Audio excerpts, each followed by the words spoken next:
ఎట్లా మీ పోషణ కష్టతరమైన రోజులు కూడా ఫేస్ చేస్తూ ఉంటారా ఇప్పటికి గూడా రెగ్యులర్‌గా? అంటే చేస్తుంటాము. ఇంకా అమ్మవారు, అమ్మవారు లోకమాత ఉంది మాకు. అన్నిటికి బలం. ఏ రాజకీయ నాయకులు గాదు. ఎవరు గూడా గాదు. అంటే పెద్దలు గాదు, చిన్నలు గాదు, ఎవ్వరు గాదు. మాకు సపోర్టింగ్ అనేది ఎక్కడి నుంచి రాదు. అమ్మనే మాకు కొండంత బలము, అండా హ్మ్. దండ ఆమెనే మాకు. హ్మ్. వేరే వేరే బలం ఇటువంటి రాజకీయ నాయకుల నుంచి ఎప్పుడు గూడా మేము ఆశించం. హ్మ్. ఒకవేళ వాళ్ళ ఇష్టం ఉండి వాళ్ళు ఏదన్నా గుడికి ఇప్పుడు మేము చేస్తున్నప్పుడు హ్మ్. అమ్మవారి పూజ కార్యక్రమం జేస్తే మేమెళ్లి బొట్టు జెప్పినప్పుడు హ్మ్. వాళ్ళేమన్నా సమర్పించుకుంటే అమ్మవారికి ఆహ్, సమర్పించుకుంటారు. ఆ హ్మ్. కార్యక్రమాన్ని విజయవంతం చేస్తారు. ఓకే. ప్రభుత్వం నుంచి ఏమైనా సహాయాలు అందుతాయా మీకు?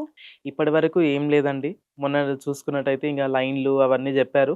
కొంతమందికి అందినయి, కొంతమందికి పాసులందినయి, కొంతమందికి అందలేదు. హ్మ్. ఇగ ఇంకొకటేందంటే మాకు ఎప్పుడు గత 2 ఏండ్ల సంధి మాకొకటి ఎదుర్కొనేదేందంటే, అమ్మవారి బల్కంపేట ఎల్లమ్మ తల్లి, బల్కంపేట ఎల్లమ్మ తల్లి ఆలయం దగ్గర మేము ఆ రథోత్సవం జరిగేటప్పుడు అమ్మవారికి శోభాయాత్ర తీస్తారు గదా!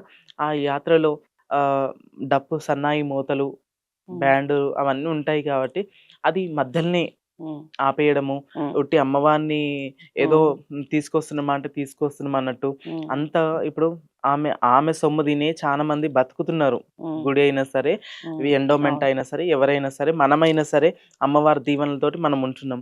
అమ్మవారికి ఒక సన్నాయి మేళం గూడా మధ్యలనే ఆపేసి హ్మ్. అమ్మవారిని రథం తీసుకురావడం చాలా అవమానకరంగా అనిపిస్తుందనమాట.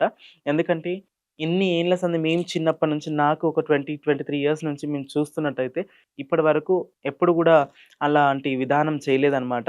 ఈ మీరెట్లా కోరుకుంటారు? అంటే ఆ రథం ఊరేగింపే అనుకుందాం. అమ్మవారి రాకనే అనుకుందాం. ఎట్లా వస్తే బావుంటదని మీ కోరిక? అయితే అప్పట్లో ఏందంటే ఆహ్, ఆటపాటలు జోగిని పాటలతోటి అట్లా వచ్చేదనమాట. సరే మా ఆటపాటలు లేకున్నా పర్వాలేదు. అమ్మవారికి రథం ముంగట ఒక డప్పు, సన్నాయి హ్మ్. మేళతాళాలు, హ్మ్. డప్పులు గూడా గాదు. అవసరం లేదు. డోలు ఇవన్నీ హ్మ్. అవసరం లేదు.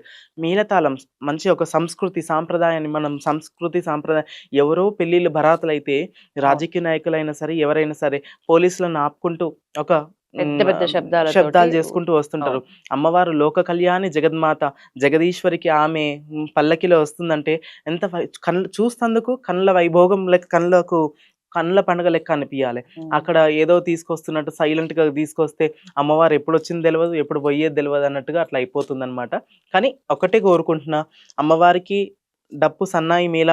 సన్నాయి మేళం పెట్టండి. హ్మ్. మేళాలు పెట్టి తీసుకొని రండి. గర్భగుడిలో చేరేదాకా మాత్రం సన్నాయి మేళాలుండాలని కోరుకుంటున్నా. ఓకే. మీరు ఇప్పటివరకి ఎన్నో అవమానాలు అన్నీ ఫేస్ చేసినా అన్నారు గదా! ఏదైనా ఎక్కువ బాధించింది ఏది అనంటే ఏం జెప్తారు?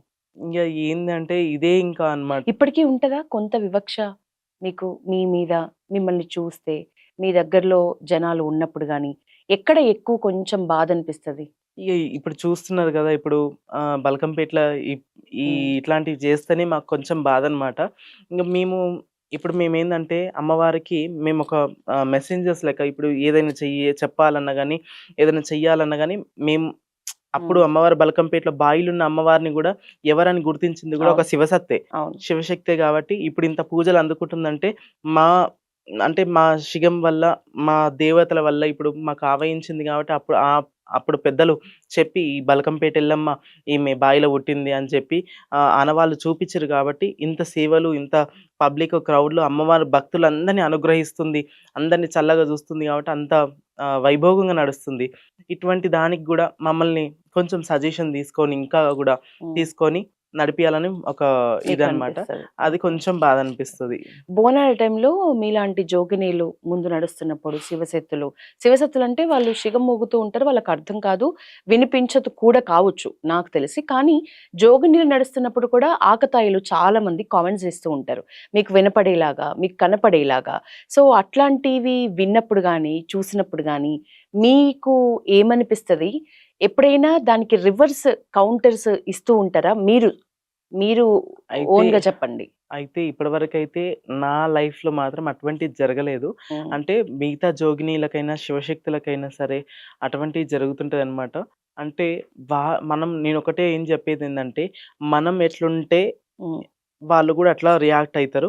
మనం మనం గూడా డ్రెస్సింగ్ స్టైల్ అయినా సరే, లేకుంటే కట్టు, బొట్టు మనం చూడడానికి అమ్మవారు మనకింత వరమిచ్చింది గాబట్టి, మనం ఒక అమ్మతనంలోనే ఉండాలే అనేది గూడా నేను ఓకే. కోరుకుంటా. మనం అయి ఉండే విధానాన్ని బట్టి గూడా విధానాన్ని బట్టి గూడా హ్మ్. వాళ్ళు హేళన జేయడమైనా సరే, మనం చెప్పే పద్ధతయినా సరే, మాట్లాడే మాటయినా సరే, అటువంటి దాన్ని చిన్న చిన్న దాన్ని మనం తప్పులను సరిదిద్దుకుంటే, హ్మ్. మనం ఎందుకు హేళన జేస్తారు వాళ్ళు గూడా. హ్మ్. కొంతమంది ఉన్నారు. ఇంగ వాళ్ళు జోగిని గాకున్న జోగిని అని చెప్పడము, హ్మ్. అటువంటివి చేస్తున్నారనమాట. ఎంతోమంది హ్మ్. ఇప్పుడు మేమంటే ఇప్పుడు మా ఇంటి ముంగట మేము ముత్యాల పటమేసుకొని, మేము హ్మ్. దేవుని కళ్యాణం జేసుకొని ఇలా హ్మ్. నడుస్తుందనమాట.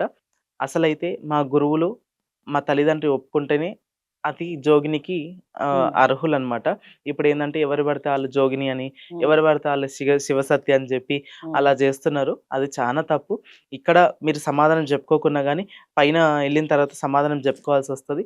కాబట్టి ఎవరైనా సరే అటువంటివి ఆహ్, కొనసాగించకుండా వాళ్ళు జాగ్రత్త తీసుకోవాలని కోరుకుంటున్నాను.